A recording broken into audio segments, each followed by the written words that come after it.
with or without Kyrie, I think the Bucks have zero chance of winning.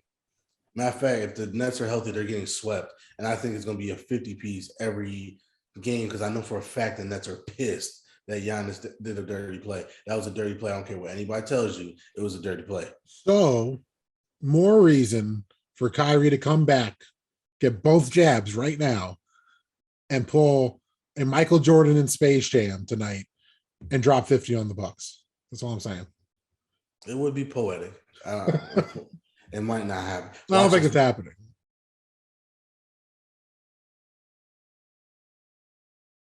Welcome back, ladies and gentlemen. It's another great day to discuss other people's excellence. I am the unforgettable one himself, Mr. Brett Carroll. Charles is always daydreaming. And this is another episode, actually the first episode of season 3 of Nets Propaganda. You see, I got the shirt on. It's with a hoodie on at least. It's today is the day. The new NBA season tips off. The 75th season of the NBA. That's an incredible milestone. If you've seen all the promos for this 75th year, they have been nothing but awesome. The NBA has such a rich history, and it's one of those things where, when Kobe died, somebody made, I think it was Charles Barkley or maybe even King the Jet Smith, they made such an excellent point of the NBA has, one of the reasons why Kobe Bryant's death was such a big deal is because all their legends are still alive for the most part. Mm-hmm. It's not like the NFL where a lot of these guys have been dropping like flies because of CT and other health-related issues. You still have Bill Russell walking around. You still have Kareem Abdul-Jabbar walking around. Obviously, Michael Jordan, Magic, Larry, Larry Bird. Like, it's such a close-knit community where you still see the legends of the past. Oscar Robertson, you still see the legends of the past always around with these new stars. And then you see the young guys coming up. So seeing those promos, seeing those guys all together, it is awesome to watch because that's what makes the NBA so special. It seems like it's such a close-knit fraternity between the older generation and the younger generation and the present day guys. So seeing them all come together for the 75th anniversary special has been great. And it should be a fantastic year. It really should. So, I know a lot of fans are excited. If you're a Milwaukee Bucks fan, congratulations. Your team won the title. You guys will get your rings tonight. You should celebrate. I think your championship is a fluke, but hey, you get a championship however you get a championship. So let me be a hater. I'll be the first to admit I'm hating, but congratulations to y'all, because if it was my team, I would say I don't care. I'm taking my ring. I'm still not giving back my 05 championship from the Steelers and Seahawks game, even though we all know that game was a bunch of BS. A championship's a championship. So it is what it is. And I had to get that off my chest, Charles, and now I feel better, right? So we can move on. The Milwaukee Bucks, as in the deer, not the Pirates. We'll talk about them a little bit later because I do think they have a legit chance to at least try to contend for to repeat. Obviously, as the defending champs, there are somebody you have to at least respect. So fine, I'm going to respect them. But I know a lot of people want to talk about the elephant in the room. Well, our Brooklyn Nets and the guy that's not there. And so you feel it's best that we should just get that out the way. So why don't you go ahead and start that conversation so we can move on to things I actually want to talk about. You don't want to talk about the Brooklyn Nets? I don't want to talk about the situation. There's no getting around the situation if you're going to talk about the Brooklyn Nets. So, I'm sure if you're listening to us by now, everyone's well aware of the situation, the ongoing situation with Kyrie Irving and the Brooklyn Nets. To sum it all up, and I have nothing in front of me, so this is all memory. He's not vaccinated due to New York City mandates, not New York State, not NBA, New York City mandates. He can't play or be in the building during the home games and play without being vaccinated because of the rules within New York City, the municipal laws. And he's undecided on his vaccination status. And as of right now, there's no plan for him to play. That could change today. That could change tomorrow. That could change by playoffs, or it could not change at all. There was an IG live that Kyrie did. I did not watch it, admittedly. That he pretty much said it's not a whole year thing and he's not even considering retiring. So for all intents and purposes, that means take that out of your, the psyche. That's not in the conversation. He's not leaving the team or the sport, yada, yada, yada. This isn't a Kaepernick situation, to put it in another word. So where are we now? About last week or 2 weeks ago, Steve Nash said they're pretty much, going to start practicing and whatever, like he's not here because they're getting asked questions all the time during the preseason. Then Sean Marks came out, doubled down on that, said he's not going to be with the team until he gets vaccinated. So that's where we are. And a lot of people, I'm sure you too, you more so than me in many ways, but I'm a Nets fan among my friends. And a lot of them are like, so what's your deal? What's, how do you feel about it? I kept saying, I'll have a pod. We're going to eventually do this. And we put this off, not because I didn't want to talk about it, not because, Brett didn't want to talk about it, but that's a whole other story. We pretty much were trying to possibly get him on to talk with us and talk about it. So with the, the possibility of that happening, we kind of kept pushing it back. So it's just a tip off. So we're doing our NBA season preview, and there's no effing way I'm going to talk about the NBA without talking about my Nets. So here we are. Tip off. Kyrie is nowhere to be found. And to summarize how he's talking about it, he's undecided. And the irony of the situation is a lot of people that hate Kyrie support him on this. And if you're a Nets fan, or if they are a Nets fan, they're just pissed that the Nets are the team he's doing this to. But a lot of people, he does have a lot of support about standing up for your rights. It's his body, independence, freedoms, yada, yada, yada. And that's all well and fine. I'm pretty sure everyone that's listening to me and my voice right now knows that me and Brett and I 100% support people doing what they believe is right. Even if we don't agree with it, if you believe what you're doing is right, that's your personal independence and all that. Don't think we've not disclosed it. Both me and Brett are vaccinated. So that kind of tells you that we both think it's safe. As Nets fans, of course, we're fucking annoyed. Like, what is the, you know what I mean? Like, I don't know what people expect me to say there. Of course, I want him on the court and playing. But to be the guy, to be that Nets fan, I'm not necessarily, oh, woe is me, we only have Kevin Durant. Or, oh, woe is me, we only have Kevin Durant and James Harden. That's propaganda. This podcast started in much darker times. So I'm not going to get on here and tear Kyrie Irving down because I think he should just get vaccinated and play. I'm also not going to get on here and act like I didn't defend him with the other issues. So I'm in between a rock and a hard place because you want me to be critical of this man because you don't think I would say to him, just get the fucking shot. It's safe. Millions of people got the shot because that's what I've told my friends who have not yet or were hesitant of getting the shot. It's completely okay for you to be hesitant to put anything in your body. Okay? With that being said, I'm sure everybody listening to this has put something in their body where they do not know all the ingredients of it, whether it be a McChicken or a shot after a basketball, football game, whatever, that would just help alleviate the pain, yada, yada, yada. But strictly for this NBA season, to condense the last 2 months of bullshit, now to get to the Nets, because the rest of Kyrie Irving, if you don't think I was hard enough on him, I don't think he's going to miss the whole season. That's completely me talking out my ass. I've not talked to him. I don't think he's missing the whole NBA season, and I don't think he's retiring. And I think if he misses one game, this is all a bunch of do for nothing. I think if he misses 20 games, comes back and plays 57 again, no one's going to give a shit. And they're going to say he never played any games because last year he played the most amount of games out of the big three. And I'm still hearing this narrative that he never plays. So he's going to miss tonight. That's annoying. And if he misses any long stretch of games when he can play, it's annoying. He's in the prime of his career. And to the majority of NBA fans, it's one thing after another. And they just are sick of hearing it, mostly because they want to see you ball. So get your ass out there and ball. With that being said, if you really don't think this is the right thing and you're standing up for what you want to do, I wasn't joking last year. I take off my birthday. I can't shit on somebody that takes off their birthday. No matter what my job is, I'm taking off on August 11th. It's the only day that's for me. So I'm just trying to be consistent because I told one of my good friends, this is not worth losing your job over.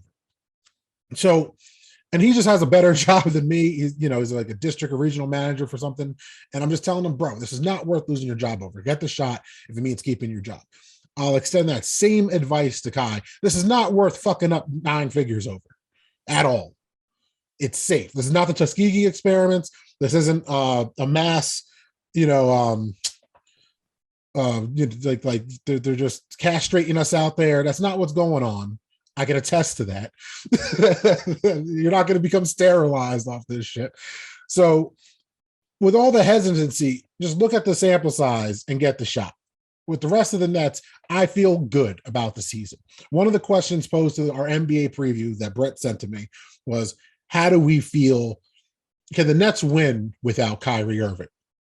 Which is the real question is, health, considering everybody's healthy, is this roster good enough to win a title? Which comes down to, do you believe that Kevin Durant and James Harden playing together are a good enough core to win a title? Now, mix that with all the moves the Nets have made. Me and you will probably get into that into some depth here, if not more, throughout the season as the storylines develop and all that.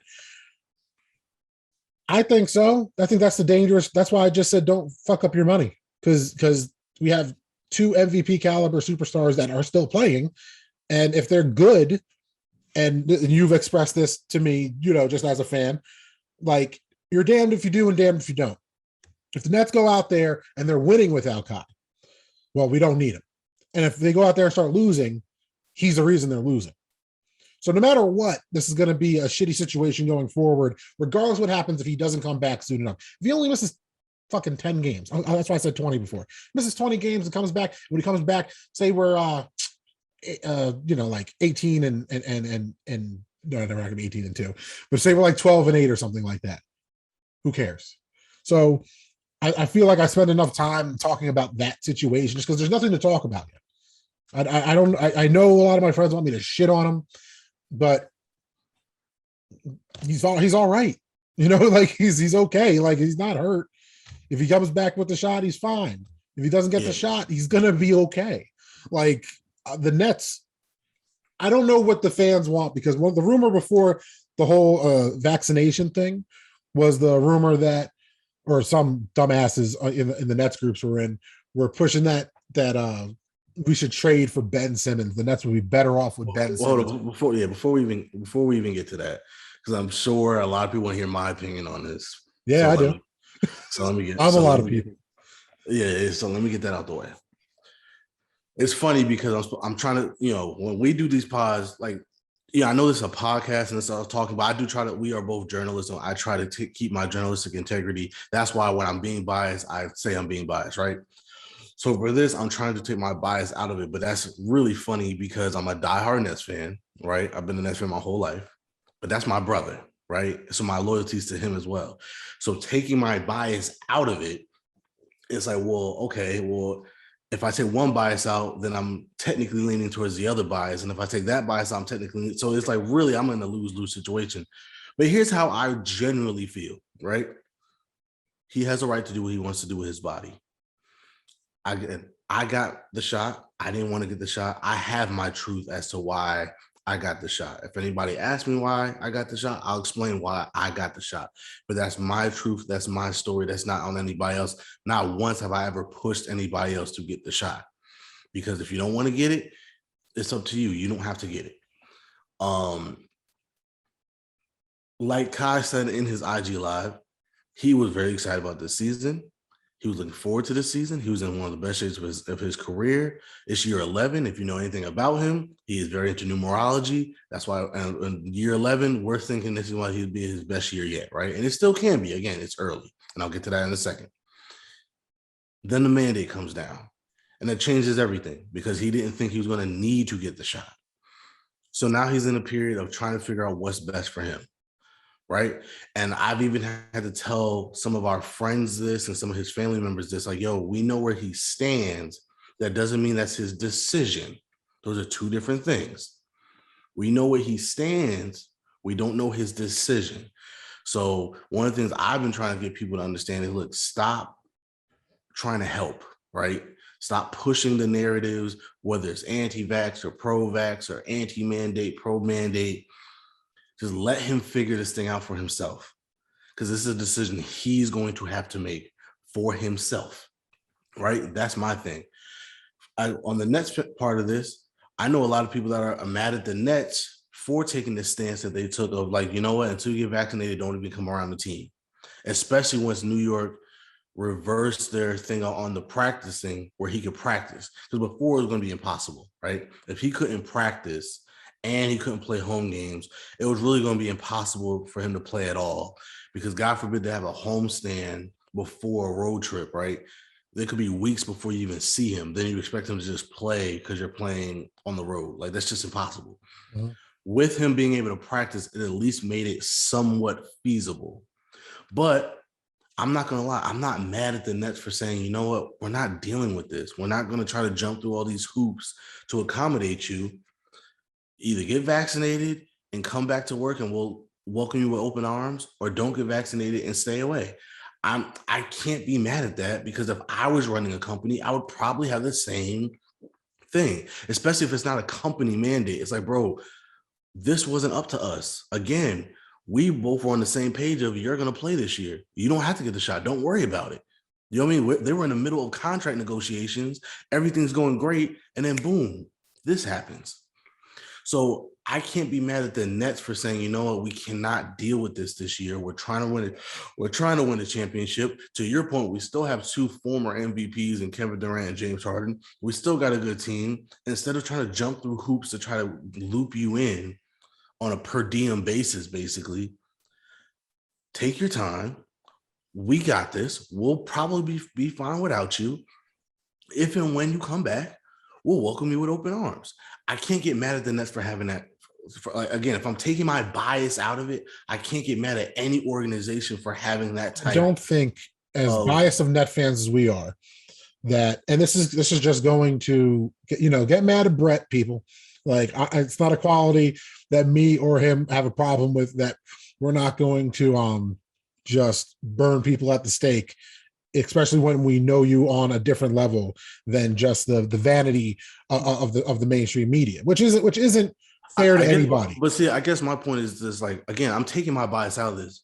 Any company, right? What company is going to be okay with paying? Oh no, but that's my point. That's what I actually wanted to say. Paying somebody to not be there. You know what I mean? Like the people that are, anyone that'll be mad at the Nets doesn't understand, because one of the biggest reasons why people are mad at Kyrie is because he's getting paid money in unimaginable money. For the average NBA fan, they literally cannot imagine the money that he makes. And to not get a shot, to make more money and to entertain is just, they don't want to fucking hear it. They don't care. Like me and you have had numerous discussions here on the pod, off wax, all that, about how there are people that just don't care. Whether it has an element of dance monkey or you're just a TV character, to each his own. They do not care, especially when there's regular ass people that might feel the same way Kai does, but they had to get the shot. And now they're kind of in between. They understand, man, you're hesitant, but get the fucking shot. And there's other people that don't care at all, that say stand up for your rights, yada, yada, yada. Honestly, I don't agree with I don't agree with it being a mandate for basketball players or football players or anything like that. For healthcare workers, of course, they should have all your shots. So, but I'm also saying it's safe. So get the damn vaccine so we can all get back to society. And also, here's where, again, my bias, and maybe it is being biased towards Kai.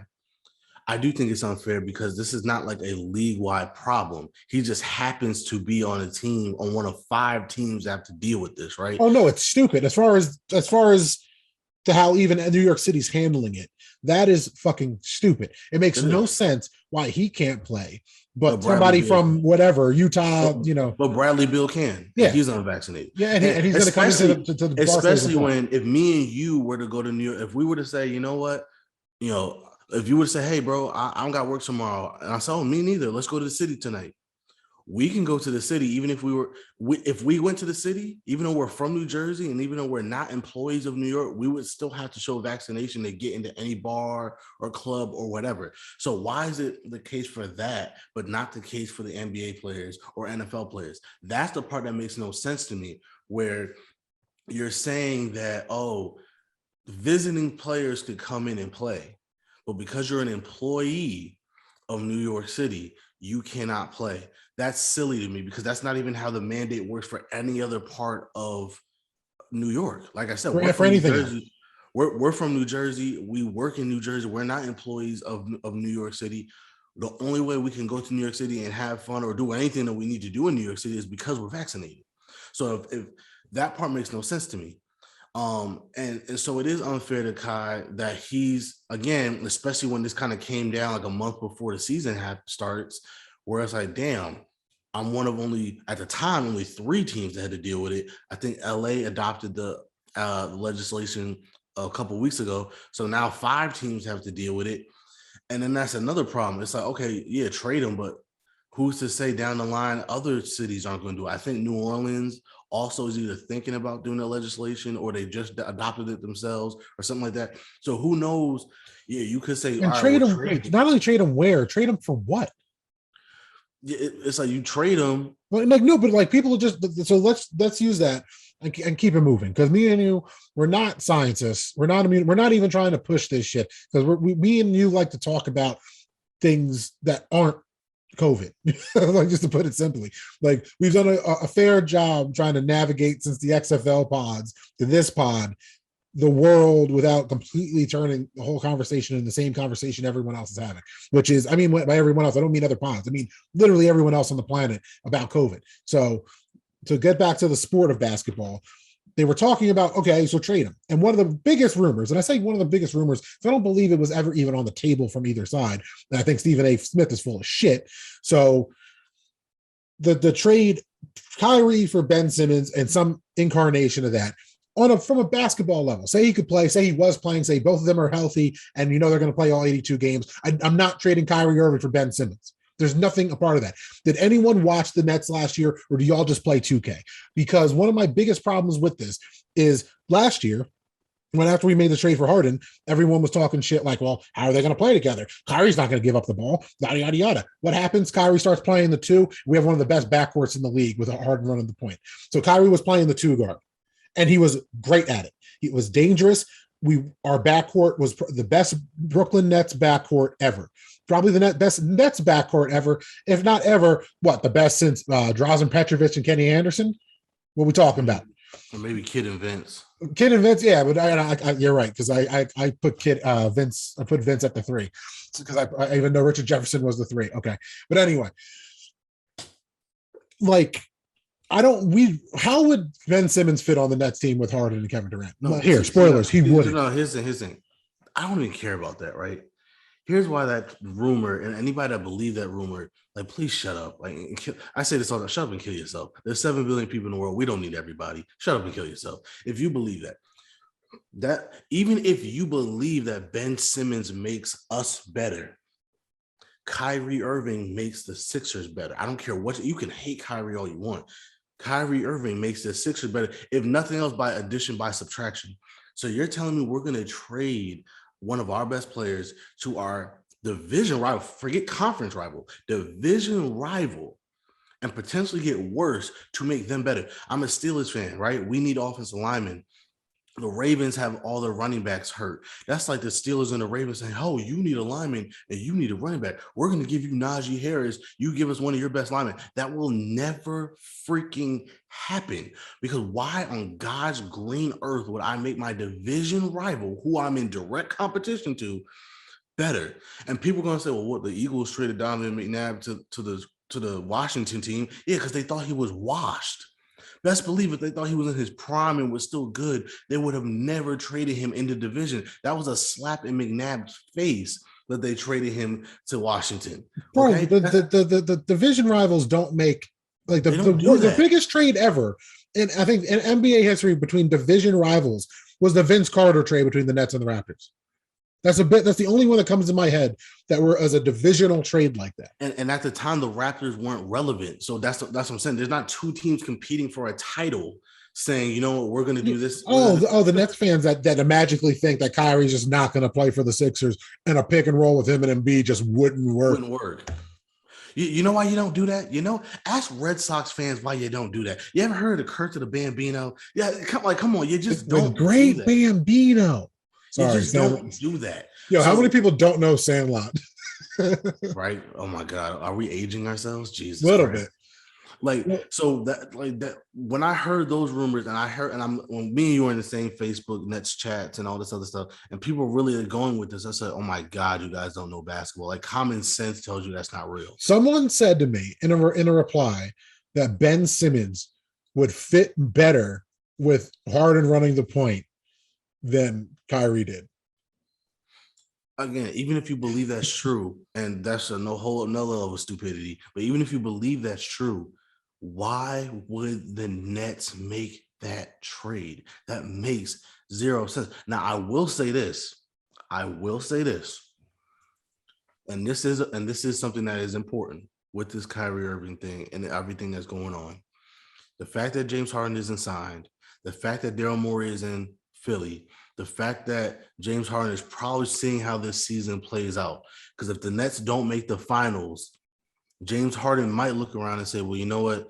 This isn't working, especially if Kyrie doesn't play all year or doesn't come to like the end of the year or something like that, right? And the chemistry's off or whatever. If this season goes horribly wrong, James Harden might look at Philly as a way to say, you know what? I know me and Daryl Morey have a good connection. They have Embiid. They'll probably get rid of Ben Simmons, which means they'll have the cap space. I can go there. And remember, the Sixers was the other team that James Harden wanted to go to. At the time, Daryl Morey was hesitant to trade Ben Simmons for James Harden. Then the Nets swooped in and gave up all the assets they did to get him. So that's where these two teams are in line, and where the Kyrie situation could, work out bad for the Nets. If Kyrie does sit the whole season out and they don't win a championship, James Harden could bounce for Philly. And then even if Kyrie comes back that next year, that's a whole different dynamic on this team.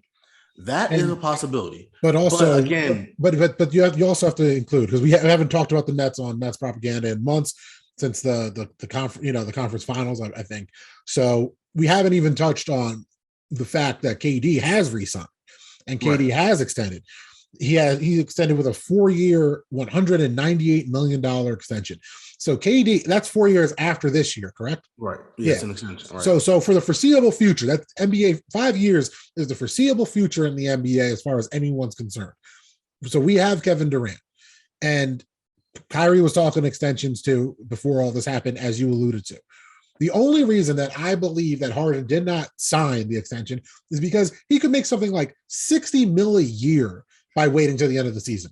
Right. So, that's a good point too, because both him and Kai will actually make more money if they sign in the off season. No, the only reason I'm saying Kai's going to cost him money is because if the team's good without him, he's losing some of that juice. And if he demands the money and didn't play for a whole season, and he's 1 year older at a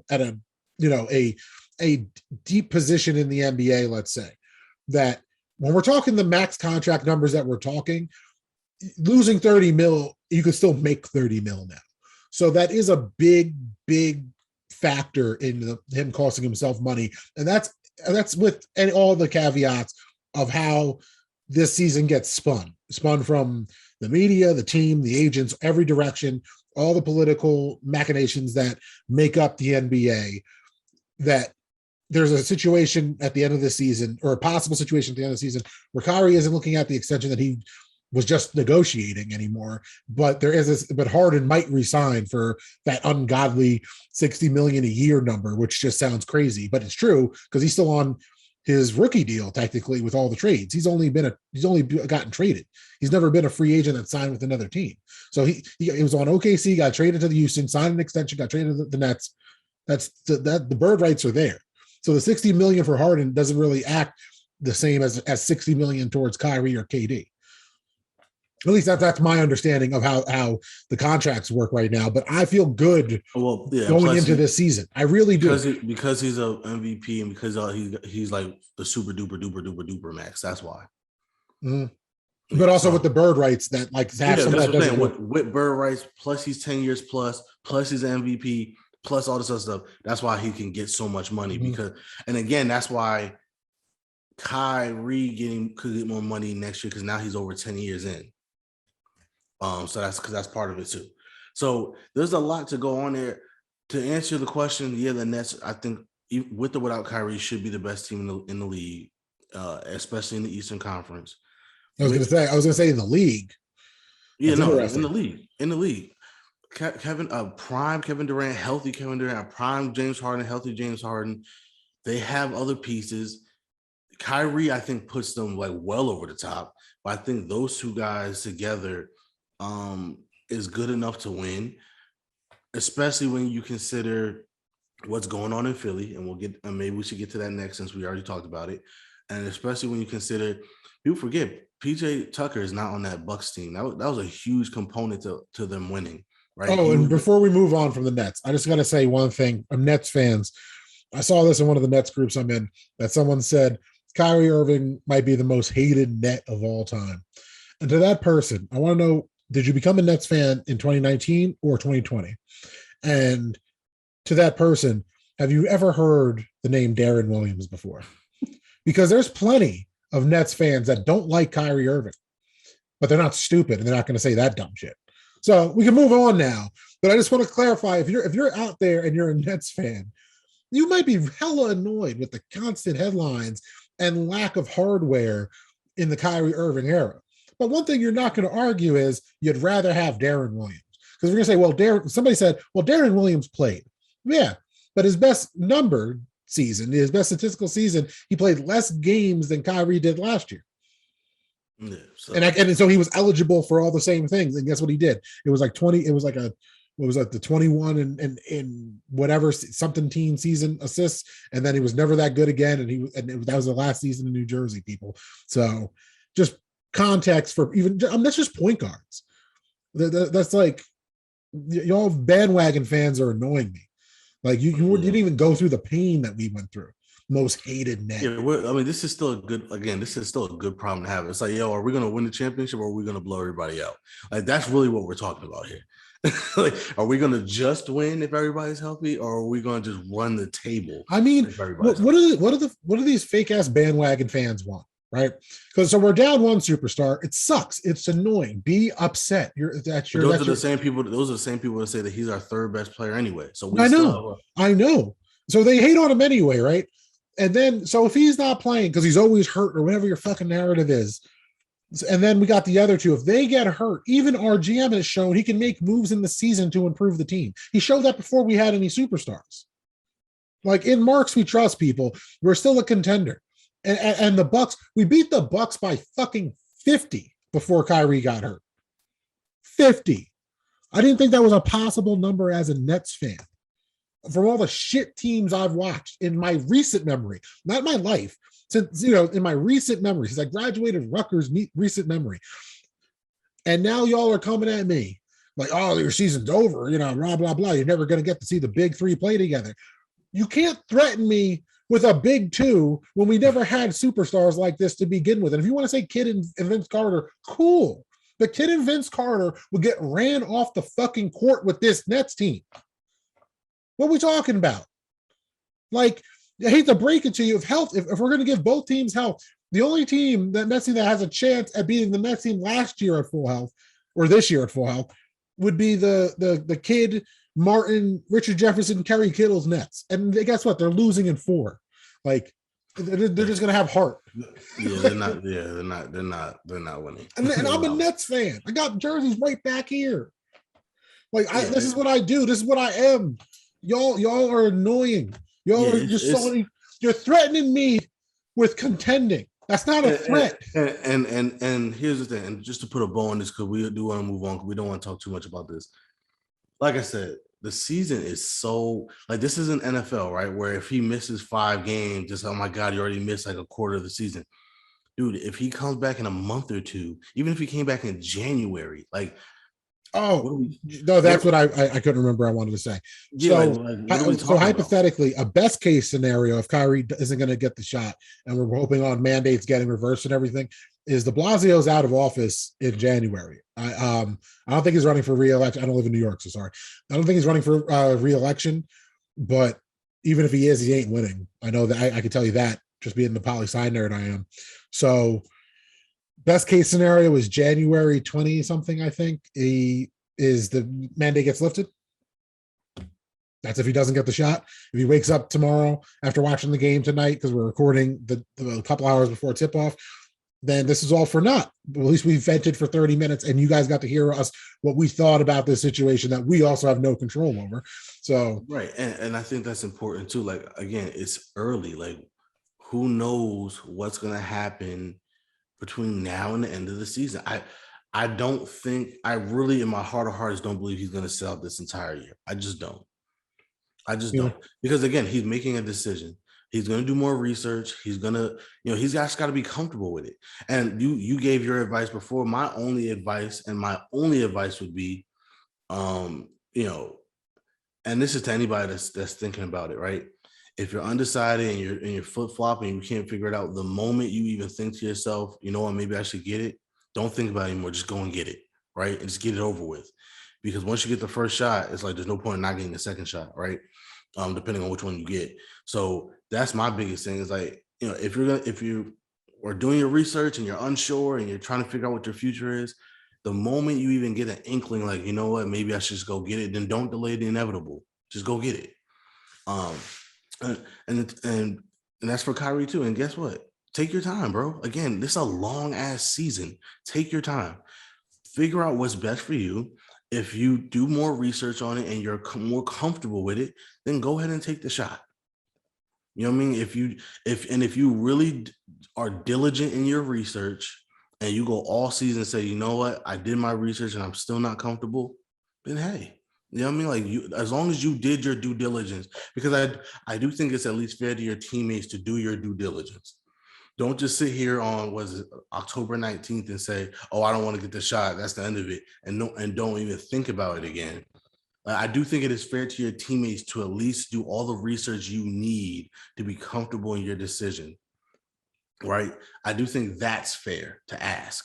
Do your due diligence, see what research is out there, talk to whoever you need to talk to. And if you're still not comfortable with it, then that's fine. You're uncomfortable with it, and I'm not going to judge you either way. But do your due diligence and make sure that you're grounded in your research and grounded in your thought process. And I truly believe if and when he does all this research and stuff like that, eventually he'll say, I'm just going to get the shot. Because the problem is, to your point, mandates could be lifted by January. That's a very big bet. And if they're not, you've already wasted 3 months. Like, that's what you're waiting on. And I also believe this thing ain't going nowhere next year either. That's why I think you should hurry up and just get the shot. We're still going to be in a pandemic. There's still going to be mandates. My advice to anybody is, and this is not judging, I'm just throwing it out there. Me and Brett, our generation has lived through a epidemic of dope in our state. We've lost friends to that. So this is I'm not even joking. I'm not making light of it. I'm being dead serious. If you've put shit up your nose, maybe the vaccine isn't the hill to die on about you don't know what's in it. So maybe just get it. But other than that caveat, because I know plenty of people that don't have clean noses that are acting very high and mighty about a vaccine. Well, and by the way, let me just say this too. We're assuming we know why, because that's a big important thing. That's one thing he didn't say on his IG Live is why, right? So I think that's something he needs to figure out too. Why don't you want to take the vaccine? Because I don't even know if he knows yet, right? And this is just my thought process. I don't know. I haven't talked to him about that. But even if he doesn't know, that's part of your research. Why don't you want to take it, right? So I don't want to assume anything. I know people have come out with quotes trying to explain why. Again, that's why I'm kind of glad he spoke for himself, because too many people were speaking for him and they're saying a bunch of shit that don't even make no damn sense.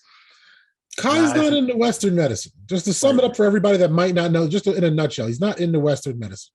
It's not an anti-vax thing, because a lot of people are like, I don't do none of that shit, yada, yada, yada. Some people are saying, oh, it's just this. I don't know none of that. I just know that the homeboy is not into Western medicine. There's a lot of people that are into holistic medicine. I have friends that are into holistic medicine, has nothing to do with all this left, right, conservative, liberal, Democrat, Republican bullshit that is getting lumped together in a situation where I also know plenty of people that got every other vaccine but this one that just aren't sold on it. It has nothing to do with a lot of this. A lot of people are turned off because so many people have these hardcore opinions. So many people are saying, well, if you get the shot, you're a sheep. You just do whatever the government wants. Or if you don't get the shot, obviously you're this ignorant fuck that doesn't believe in science and all this other stuff. When we're all, at the end of the day, we're all just a bunch of grown-ass kids trying to make our way through all the bullshit. And how you feel about it is how you feel about it.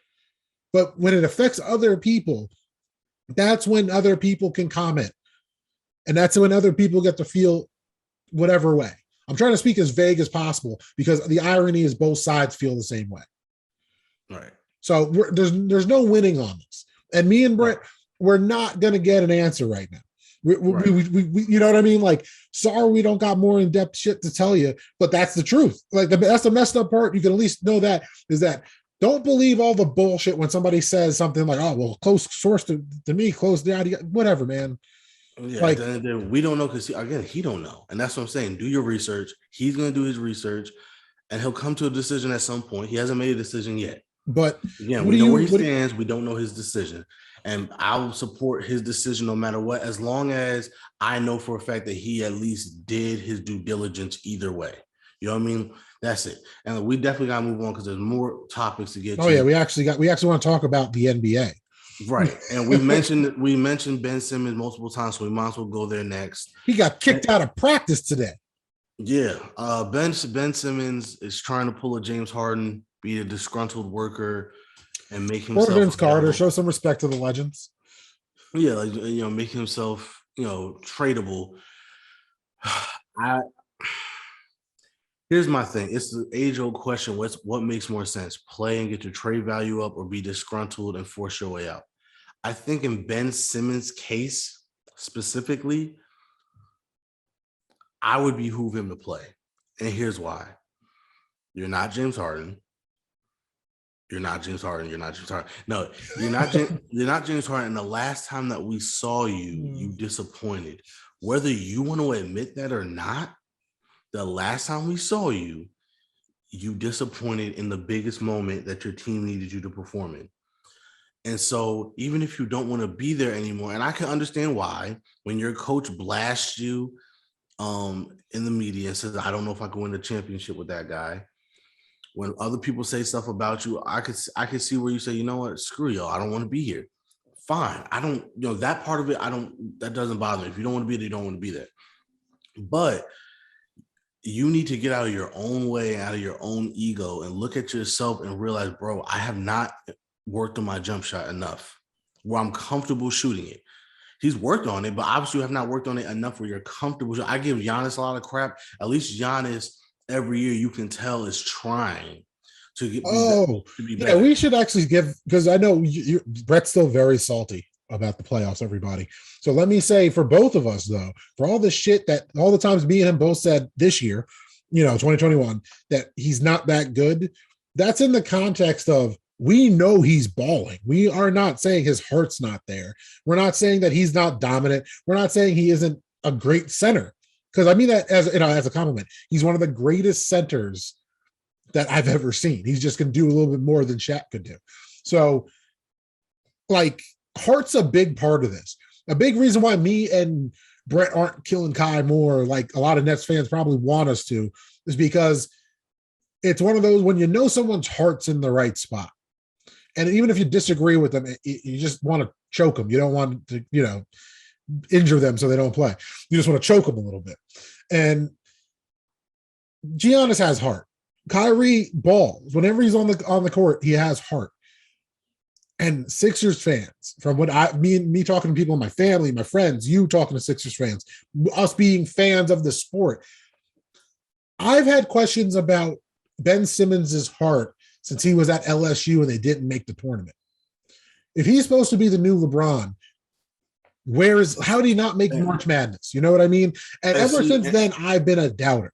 I've also been a defender because I thought, he is good enough to play in the league. He's not one of those guys. But at the same time, he's not LeBron. Yeah, my biggest thing is like, when do we stop making excuses for this guy? I made excuses for him when he was so adamant about the fact that he didn't want to play college ball and it's stupid that he has to play in college and all this stuff. I understood it because I was like, you know what? He's not from here. He's from Australia. Sometimes we forget about that. We as kids growing up, like, we're both Rutgers fans. I would kill to be a good enough basketball player to play at Rutgers and hopefully win them a national championship before I made it to the league and won a championship for the Nets, right? That was always been my dream. I can understand from a kid from Australia not giving a dang about Duke or North Carolina or Ohio State or LSU or any of these things. Like, I just want to go to the league. So I defended him on that because I was like, you know what? I get that perspective of it. I also then defended him on, like, you know what? The league is changing, but like, I hate the fact that we're putting too much emphasis on shooting. I do all this other things. Like, why keep putting this on shooting? I said, no, I get that. But at some point you say, you know what? And you can say the same thing about Kyrie. Like, sometimes life is just unfair, bro. Sometimes you just got to do what you need to do.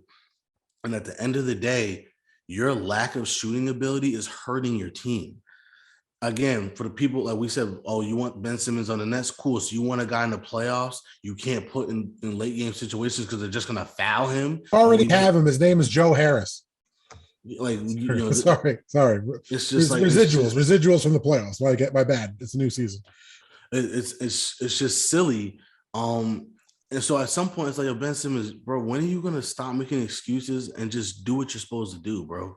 Like, every step along the way is excuse after excuse after excuse, and we blamed everybody, right? It's the college system, it's Brett Brown, now it's Doc Rivers. Dude, at the end of the day, you had a wide open layup and you passed the ball. You can't get like, you can hate everybody for bringing that up all you want. That happened. People still make fun of Chris Webber for calling that timeout. It happened. And at the end of the day, you owe it to yourself. Forget your team. You owe it to yourself to go out there and prove that you're an improved player, because that's one of the reasons why they can't trade you, right? Because not only do people think that, oh, he's not, he's disgruntled and he's this and he's that, they also think, well, how far can I get with this guy if he refuses to improve his game? Because at some point you hit a peak. At some point you're going to plateau. Again, as much as I hate on Giannis, I hate on Giannis because I thought that was a dirty play, right? Giannis, to his credit, has tried to improve every single year. Why? Because he wants to win a championship. And he knows, as their number one player, we can't win if I cannot shoot. We can't win. And I give him credit because in game 6 of the finals, they made him earn it from the free throw line, and he did.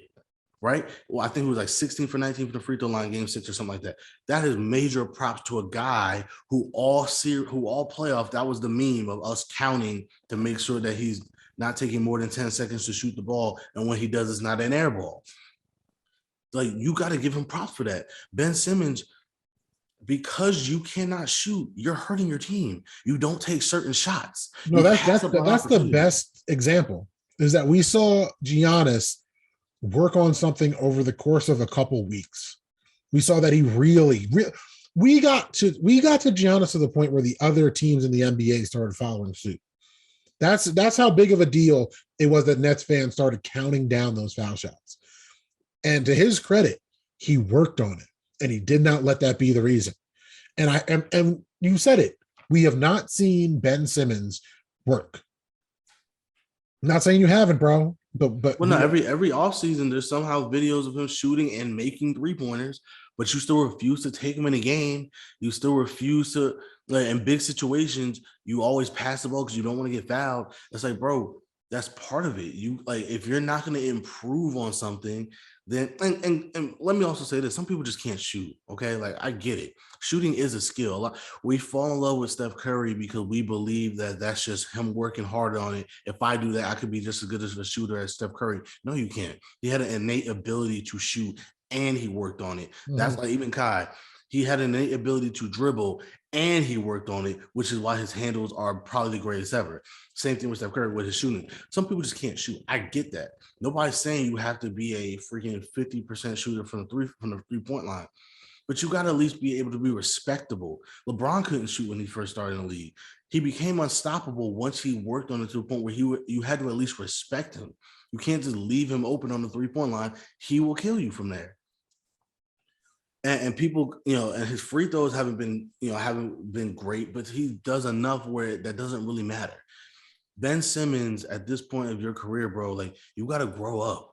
You really do. Like, you got to grow up and stop blaming everybody else for your lack of success. And not even that. Besides growing up, because I shouldn't say not even that. To add on to that, where do you want to go? Which team do you think that you fit into that will work well? Like, and that's not a rhetorical question. I'm being dead with him, with you not shooting. As he's currently built, and he's so mad he doesn't want to be a Sixer anymore. Okay, so you point on the NBA map and tell me, where do you think you fit? Where is this? A lot of people think the Timberwolves, because Cat is a much better three-point shooter than Embiid, so he could be that stretch five. But again, that's very selfish of you to say, well, you know what? I'm going to go to a team and force y'all to accommodate me because of my shortcomings. So yeah, I'm going to go to Minnesota and make Cat a stretch five so that I could dominate in the paint.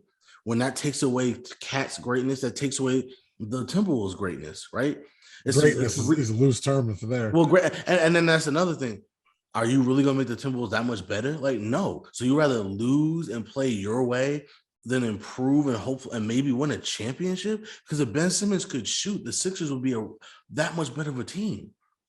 The reason why him and Embiid don't get along is because in order for them to succeed, Embiid has to step away from the basket and be a stretch five because they need shooting because Ben Simmons isn't providing the shooting. And he can't play off ball because he can't shoot. Oh no! And once again, to the dumbass bandwagon Nets fans, I think he could play off ball in Brooklyn. You're an idiot. But these aren't the only two things. The Kyrie drama and the Ben Simmons drama. Like, I feel like it's not an NBA season if we don't bring up LeBron. And I'm sure there was LeBron drama, but me and you, at least as the LeBron fans, we kind of are. And like, he's one of my favorite players. I don't know where, like, the LeBron haters of the world are so much more obsessed with LeBron James than LeBron fans are. Y'all kept the whole season going with your terrible ass memes. And like, you would have thought LeBron was playing all summer. If you're not a basketball fan, you think LeBron plays every month because the LeBron haters are still out in full force sharing memes from his first season in Miami. And thank you for making me feel like that was not 10 years ago. So you posed the question to me. Do I believe the Lakers are dysfunctional? No, they're the Lakers. They just have LeBron. And because dysfunction's funny and relative. Because when has there ever been a quiet season in LA? Well, no, what I meant by dysfunctional is, do I think the team could work? That's a team that, as presently constructed, is not a good three-point shooting team in a league where you kind of have to be able to shoot to win. Even Milwaukee, Giannis couldn't shoot, but they provided him with shooters around him to supplement that, right? And again, maybe that's what Ben Simmons wants. Put me on a team where you just surround me with shooters and I'll be fine. And maybe that could work. And which team? Which team is that? I don't know. I don't know. Whoever trades for him is going to have to create that team. The Lakers are a team that, from top to bottom, not really great shooting. Russell Westbrook, even in preseason, has been turning the ball over left and right. And I know it's preseason. Oh, I didn't watch a second of preseason, everybody. Me neither. But you've seen all Twitter and 9 turnovers here, 8 turnovers there. It just hasn't been good so far. But again, it's preseason. And I'm looking at this Lakers team and I'm saying, yeah, if this was 2012, this team would, run everybody out the gym. If this was 2012, good Lord. That was AD's rookie year? Yeah. He's already been in the league that long? Yep. And so for me, it's like you look at that team like this, they're all older. They can still play, obviously. They can still play. Oh yeah, Obviously, they're not done. They're not done. But it's one of those things. We're basically saying because they're veterans, they're going to figure this out. And I don't know if that's true. The West is really deep. The Warriors, who we'll talk about in a moment, they'll be in contention again. With this team not being able to shoot the way that they used to, and with them being older, and even defensively, are they going to be that great? They're going to be shit. Like, I don't know. Like, I don't know if they're going to be shit. I don't know if they're going to be shit, but they're not going to be. You stole it already. You already said if this was 2012, they would be terrifying, but it's not.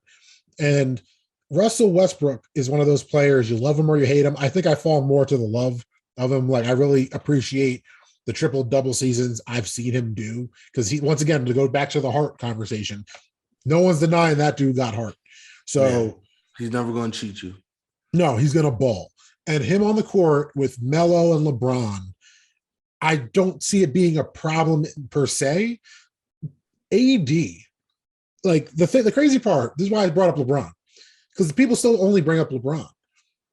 Like, are we to the point, like as you just pointed out, 10 years, going on 9, sorry, but close to a decade of into your career, and it's still not AD's team. Like, so either we have to, as fans, now come to the realization that AD isn't as great as we thought he was going to be. He can still be great, but he's not as great as we thought he was going to be. Or we have to start being more critical of AD and laying more of the responsibility onto his shoulders. Because I remember when they traded for him, the narrative was this is AD's team now, not LeBron. But going into this season, those same people are putting it on LeBron. And there's a lot of talent on that team. And we're all, the greater we, NBA fandom, view it as LeBron's team. So Anthony Davis is player 2 or 3, because he's not player 1 if it's not on him. It's not on him to stay healthy. It's not on him to be the leader, to galvanize, to make sure this team works. Because when the trade happened a couple of years ago, I was under the impression, at least from all the haters, that going forward, we would have to put him first. He was the Kobe in this Kobe and Shaq, that the Lakers saw him as the future for the next 10 years. We have LeBron, but this is the younger guy, and we're going to help build around him. And I haven't seen anything that even hints at that, because he hasn't been able to stay healthy. LeBron's been more healthy. Yeah, that's a big part of it, his lack of ability to stay healthy. And 2, I think that's just not his personality, right? Some people just, he has a very, calm demeanor about him. He's going to dominate. He's probably the number 1 option on offense, but that doesn't necessarily mean that this is his team. LeBron is still the unquestioned leader on the team. And I think AD, they work together because AD doesn't mind being that little brother to him. And kind of taking a backseat to LeBron, which, you know what, credit to him, bro. That's hard. That 22-8 last year in 36 games. Yeah, that's hard to do. When you are a superstar, when everybody thinks you're great, people are still talking about he could still catch Tim Duncan for the greatest power forward of all time. I don't see that, but people still say it. When you have all those accolades, and then you have to take a back seat to somebody, that's hard to do. And AD, and the reason why this has worked is because he's been able to do that. And good for him. I respect it, because it's not easy to do. This team to me is very interesting, because remember, this is a full-length season now. This isn't a condensed season. This is all 82 games again. How does this team look in the playoffs? Yeah, this team is kind of built more for the playoffs in the half-court slow-down style, but they got to get there. They got to get there first. And this is an older team. There's still going to be back-to-backs. There's going to be long road trips. There's still going to be, the highs and lows. Still going to be the winter months when your bones get achier and it's cold outside. I don't think this team's a contender, in the sense that I don't have them going to the finals. They might not make the Western Conference Finals, let alone the NBA Finals, unless the Suns are drastically worse. The West is still the West, right? I'm not bugging. Like, yeah, it's weird. It's one of those things. I don't ever want to doubt LeBron. I really don't, and I think they probably would have beat the Suns if Anthony Davis didn't get hurt. But again, injuries are part of it, and this is a team that their best player in Anthony Davis doesn't seem to be able to stay healthy, and the rest of the team is on their, they're on their final stretches basically in terms of playing at a high level. So real quick, Jazz, Suns, Nuggets, Clippers, Mavericks, Blazers, Grizzlies, Warriors, Spurs. Like, they're all going to be good, right? Maybe not the Spurs, yeah. But that's what I mean, right? I wanted to throw the Spurs in there because they were dealing with injuries last year. So if they get everybody back. Well, no more DeMar DeRozan. Yeah, so that's a big deal. I think the Spurs are going to be a lottery team this year. Okay. But, Memphis should be better now that Jaren Jackson Jr. is healthy and is back. The Warriors are definitely going to be better now that once they get Klay Thompson back. The Clippers are just this weird team. We don't know what the hell is always going on with them. Is Kawhi? When is Kawhi coming back? That's a big deal, because we don't know when he's going to come back. The Lakers, like I'll give it to them this way. I think the Lakers can still be a top 5 seed in the West just because I have that much respect for LeBron and his championship aspirations. Mm-hmm. But I think they lose in the second round somewhere. That's what I'm saying. Okay, so say they get up to the first or second seed. Push the Jazz, the Suns, the Nuggets all down one. That means the Clippers, Mavs, and Trailblazers are in that 4, 5, 6, 7 area. That's not better? That's not an easier road for the Lakers.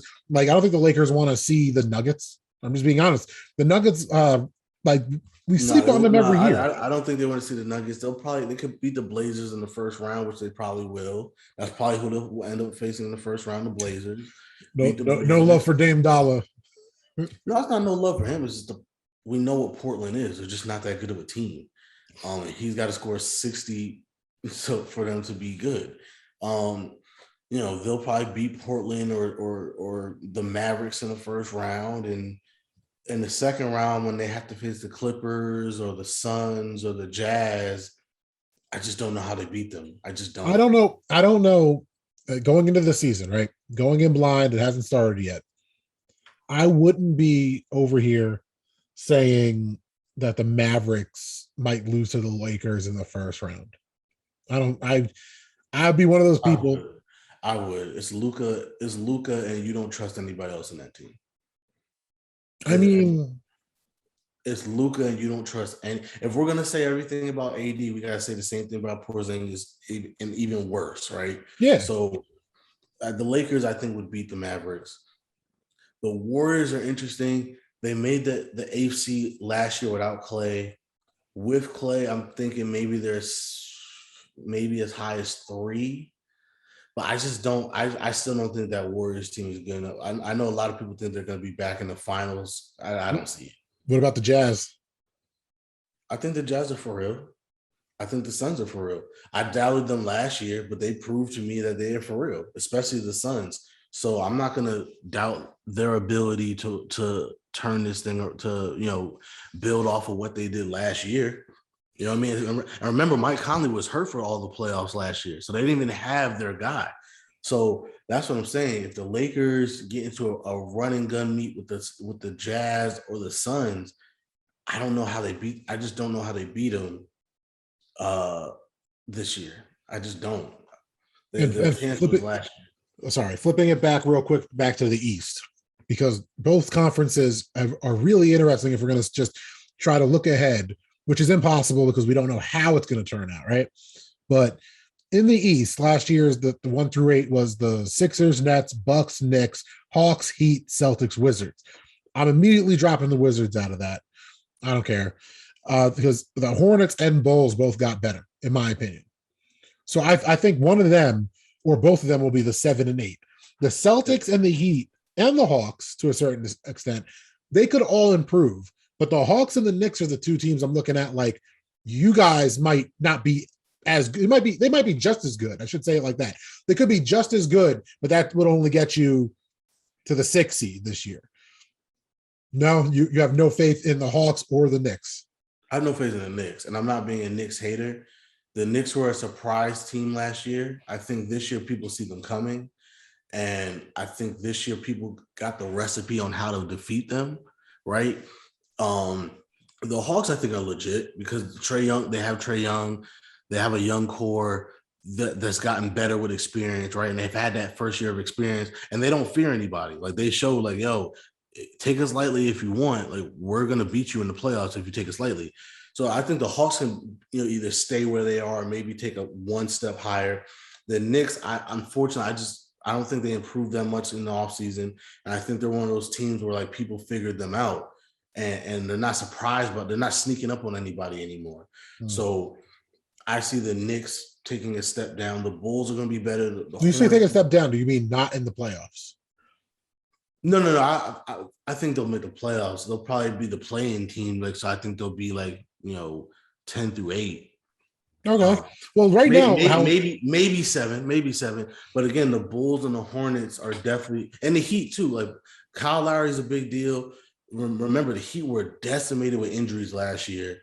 If they're healthy, the Heat should be a top 4 seed. Well, me and you we like Spo. I've noticed that through all the times me and you talk about teams like that aren't ours.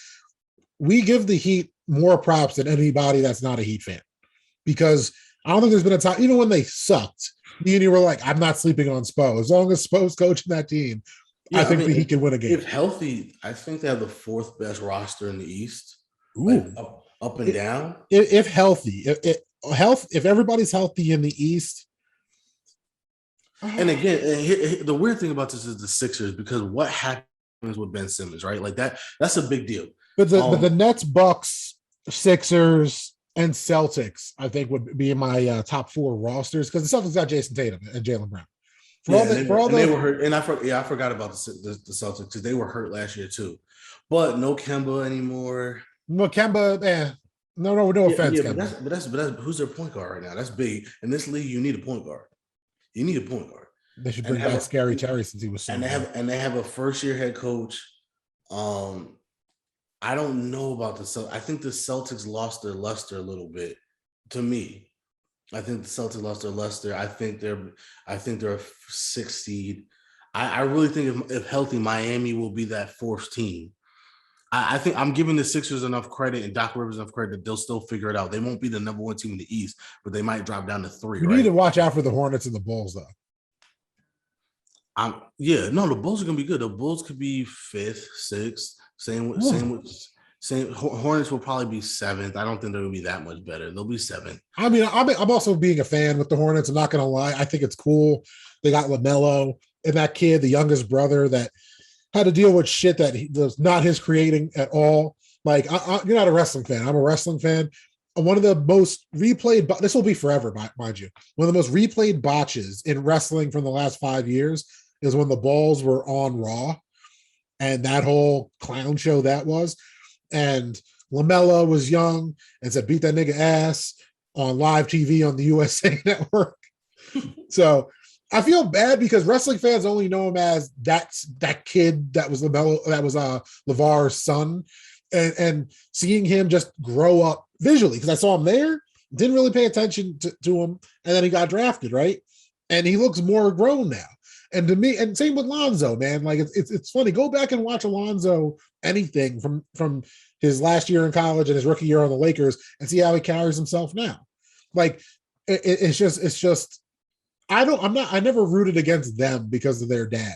And whatever your problem with their dad is, he's a good dad, man. Those 3 kids got paid. And they're not bad, or at least I never, besides one of them maybe going to China jail, like which isn't his fault necessarily. But like, I don't know. I feel like those kids got the Hornets are flashy. I don't see them winning games. They're one of those teams that are fun to watch, but you notice that like they get the highlight, but they don't get the win. So I think they'll still be a bottom feeder team. They still need another year or so. They still need some more players to take that next step, especially with the Bulls getting better. Though I'm with you, the Wizards are gonna suck. Bradley Beal might have to get traded because they just stink. The Pacers are gonna suck. I don't know about the Pacers. Yeah. Right now they're really hurt right now, so they have a lot of injuries. if they get healthy, they got a good roster. Man. Like it's just a matter of. I know you hate Indiana, but the Pacers are one of those teams I keep forgetting. The Pacers are one of those teams we say that every year, but somehow they're in the playoffs and somehow they're like a tough out in the first round. Again, if the Pacers get healthy by midseason, I can see them being one of those teams. They're going to be in the playing game again. All right, I can see them getting out. You don't drink, so it wouldn't be a good bet if we bet like a bottle or drinks on it. So food to be determined later. I bet the Spurs are better than the Pacers. Record wise? Huh? I'll probably agree with you that. But again, remember they're in the Western Conference. They can have a better record, and the Pacers could finish better, right? The Pacers can have a losing record and still be like the 9th seed and make the play-in tournament. That's why I said. That's why I wanted to say record because I mean record. I don't mean right. Yeah, the Spurs can have a winning record and not make the play-in game at all. So that's kind of like a weird bet to make. No, it ain't. I think the Spurs are a better team. Without DeMar DeRozan? Yeah. And you're giving me that the Pacers are going to be healthy? I don't think the Spurs are a better team. I'm giving you the actual season. I'm saying this season, in reality, the Spurs will have a better record than the Pacers by the end of it. I think the only way that doesn't happen is if the Pacers never get healthy. I don't think they're going to get healthy. Yeah, I mean, you're hoping for it. I see Smurf. I'm not hoping. I don't hope for health. I don't hope against health, I should say. I want everyone to be healthy. I am not putting that juju on the Pacers. I'm saying they're not healthy, so it doesn't really matter how I feel about it. They're not going to be good. And I love Karis LeVert, but I'm sorry, when did Karis LeVert lift the Nets up single-handedly to the playoffs? Well, no, he's hurt right now too. But that's what I'm saying. Everybody's hurt. But from what I read, I believe it's all just nagging injuries that in a month or so they all should be back. So that's what I'm saying. I think the Pacers could be like, if they're healthy, like they're one of those things that I keep forgetting about them. They got a good roster. Like they could be one of those teams again. If we're pushing teams down again, the Knicks, the Hornets, the Pacers are one of those teams that could still make the playoffs. Remember, they were in the play-in tournament last year as well. Yeah, and they were in the play-in tournament. I'm pushing them down. They're not going up. So I think they'll be in a play-in tournament still. Nope. You got to remember, somebody's got to be 9-10. Somebody's got to be 9-10. Yeah, and right now, the way I see it working out, the Wizards is probably not going to be that team. The Pacers can still be that team just by default. Like, who else is left? It's not going to be the Magic. They're probably tanking. Watch the Pistons fuck around and get that 10th spot. It could be the Pistons. Who knows? And not for nothing, the Magic. No, the Magic are tanking. But if Cade Cunningham really is that dude, he could bring the Pistons to that 10th team. I know you secretly want the Cavaliers in that play-in tournament. No, I want the Cavaliers to suck forever. What do you mean? I love you. All right, one last question, then we'll wrap it up here. And this is your question. Somehow I took on the host role of this. That's propaganda, but this is your question. But I want to pose it to you. Do you think the Bucks can repeat? Can, yes, will, no. I agree. I think for all how we feel about Giannis and how we're salty that injuries prevented our Nets from beating them. Not injuries, dirty plays. Go ahead. And no, also Harden's hamstring. Yeah, we still beat them if Giannis doesn't box somebody out in midair, which in my 29 years of watching basketball, I've never seen that before. I've never seen somebody decide, oh, this guy's in midair, let me box him out. Yeah, because that happens. But go ahead. Jalen Rose. But I don't hate Giannis as much as Brett does. I don't hate him like I hate Indiana for whatever reason. That's what I'm saying. You hate Indiana for no reason. I have my reasons. But you're okay with Giannis. I'm not okay with Giannis. I just don't have the hatred you have. There's a difference. But you hate Reggie Miller when we beat him. Number one, it's okay to hate Reggie Miller. He wants to be hated. I love to hate Reggie Miller. Like, he's still a Hall of Famer to me. I still like, if I had to fight the Monstars and assemble a team of 3-point shooters, he's my second pick or third behind Steph and Ray Allen. But like, you give me aneurysm sometimes. I'm like giving you an aneurysm. Cause you're like, yo, Giannis, it happens. But that Reggie Miller guy, it's not just Reggie Miller; it's the whole state of Indiana. The whole state of Indiana sucks. The whole state of Indiana sucks. Not the people in it, just the state itself. All like I like New Jersey, Indiana. You suck. What's a Hoosier? The football team is one of the most overrated franchises of all time. What the hell's a Pacer? Why am I supposed to like you? Why? The most overrated franchise in the East in my lifetime. Y'all were supposed to be good all the time. You had Reggie Miller. You made it to a finals. Whoop-de-fucking-do. You lost to the Lakers like the rest of us. Like, but they were doing it right. By the time LeBron was around, and it's PG-13 and Lance Stevenson and this big starting five they had the LeBron stoppers and all this other shit. They get all this hype. Why? What about Indiana am I supposed to be scared of or like, or, oh man, that home court advantage? What? They got hyped for 2 years and that was it. They shouldn't have got hyped. All right. Okay. So you're okay with the dude that literally took our season out? I'm not okay. We had a whole butthurt podcast about it. But you hate the guy that made some threes and lost to us. Number one. Your logic makes zero sense. There's literally a recording of me talking on here about how pissed I was after that game. Mm. I don't know, Sasha. I don't know why he's doing this. He's annoying. But like, well, my thing is this hatred that you have for Indiana, you should transfer that to Wisconsin. Wisconsin sucks too. You never asked me if I liked Wisconsin. Fucking bunch of cheesehead, stupid ass motherfuckers walking around there with fucking cheese on their head. Like they call Milwaukee the Mecca or whatever they fucking say about that shit.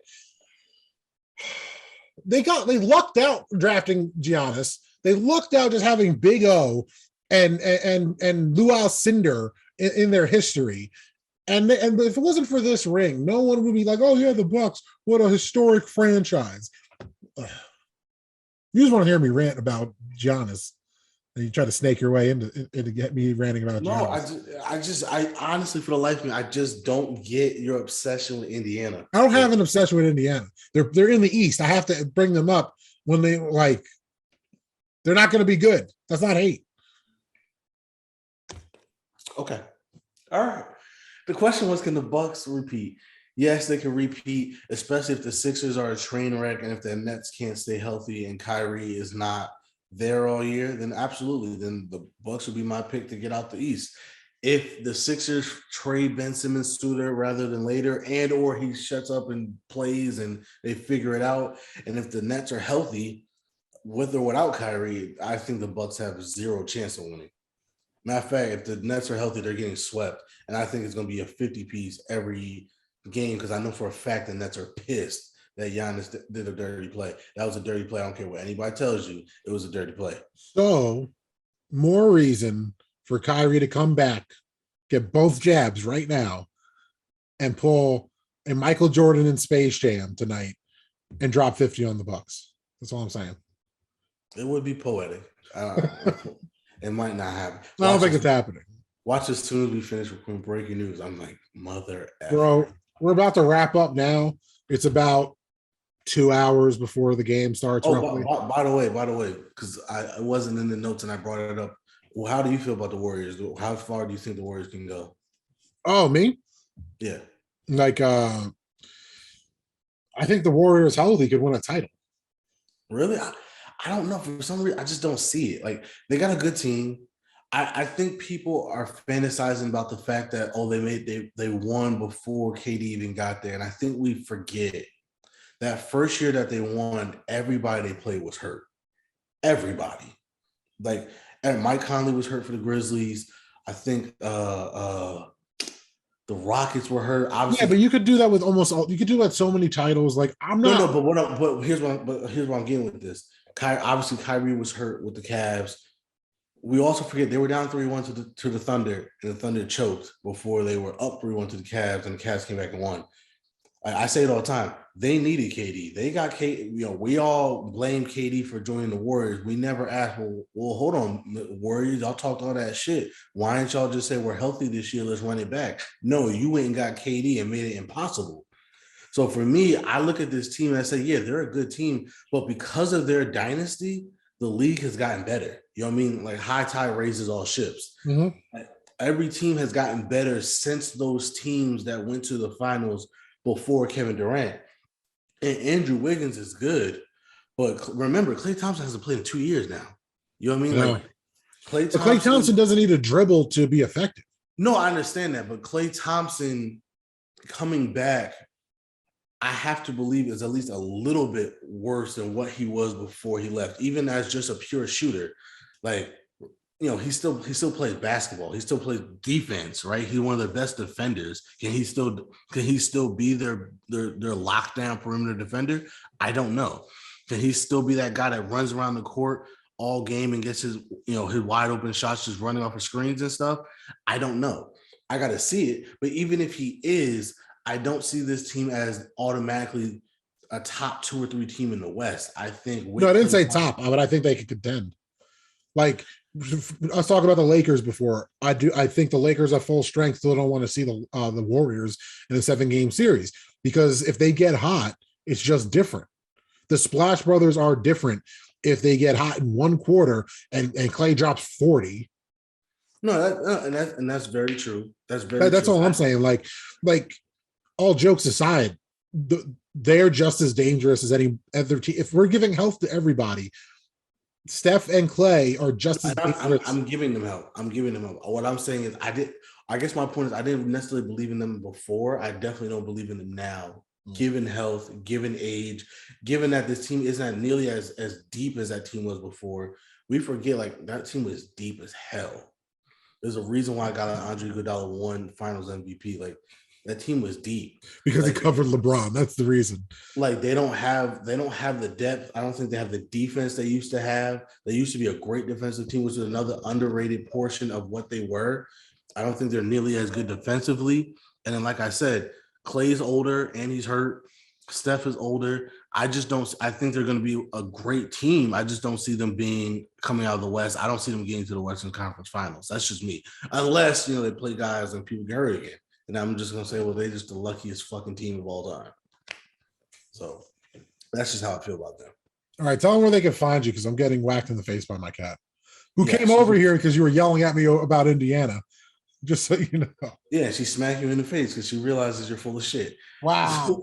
Anyway, you can find me at Never for Brett Me, NAVA_4 BRETT_ME on Instagram and Twitter. Thank you, Sasha. You proved my point again. Yo, and she had the nerve to jump off me before I signed off. I was going to show the camera so you could see it. What am I doing? I'm at Not the Chuck D at all my socials. We're at D_Dope Blog on Instagram, at the Dope Blog, all one word, on Twitter, at www.thedope.blog.